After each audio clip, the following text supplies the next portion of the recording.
आतंकवाद की बातचीत चल रही है। अभी मोदी जी ने दो शब्द कहे, गुड टेररिज्म और बैड टेररिज्म, लेकिन उन्होंने साथ में एक शब्द और भी कहा कि इसका समाधान तो बातचीत से ही निकलेगा। हमारा देश संस्कार और सहिष्णुता का देश था। पिछले सालों में हमारे देश के संस्कार और सहिष्णुता इतनी निम्न स्तर में पहुंच गई है कि आज आतंकवाद हर घर में पहुंच गया है, हर जगह पहुंच गया है। चाहे वो पुलिस हो, चाहे स्वास्थ्य विभाग हो, चाहे शिक्षा का क्षेत्र हो, चाहे आपके घर के अंदर सास बहू का ही आतंकवाद हो, वो आतंकवाद सब जगह पहुंच गया। लेकिन आज जो विषय इस आतंकवाद के समाधान का है, मैं उसी शब्द के ऊपर आता हूं। हमारा देश अहिंसा का देश था। हिंसा चार प्रकार की होती है। एक हिंसा होती है आरंभी हिंसा, जिसमें हमारा बस नहीं चलता। दूसरी हिंसा होती है उद्योगी हिंसा, किसी भी कार्य को करने में उद्योग जहां करना पड़ता है वहां उद्योगी हिंसा होती है।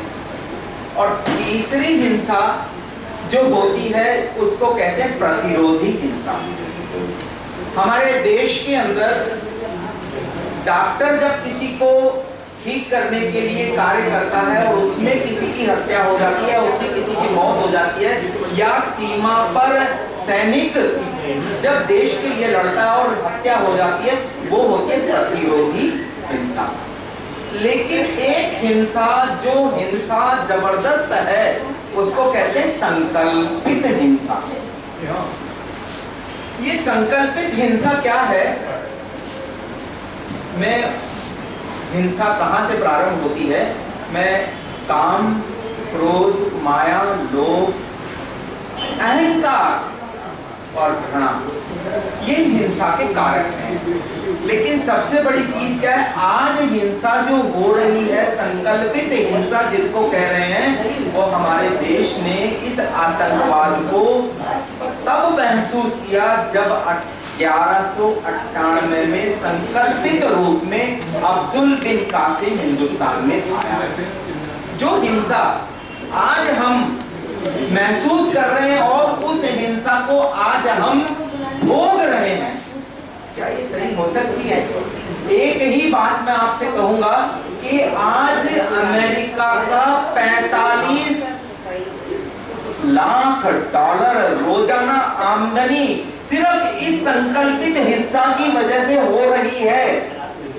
45 लाख डॉलर की आमदनी सिर्फ इस संकल्पित हिस्सा की वजह से हो रही है। तो क्या ये हिंसा थमेगी?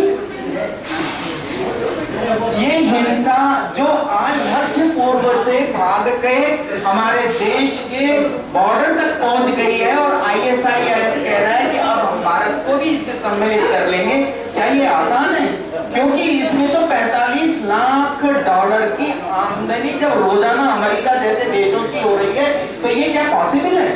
ये लेकिन पॉसिबल तभी है जब पहली बात तो दो तरीके से, एक हम सक्षम होंगे, हमारा देश सक्षम होगा, पावरफुल होगा, हर चीज को झेलने की ताकत रखेगा। दूसरा, हमारे में सहिष्णुता की भावना होगी। हमारे देश में सहिष्णुता की भावना का खात्मा हो गया। ये सहिष्णुता की भावना आनी जरूरी है और वो आएगी तभी बातचीत के रास्ते से। अभी मोदी जी ने कहा है ये आतंकवाद खत्म होगा। तो मैं इसी शब्दों के साथ विराम लेता हूँ। जय हिंद, जय भारत।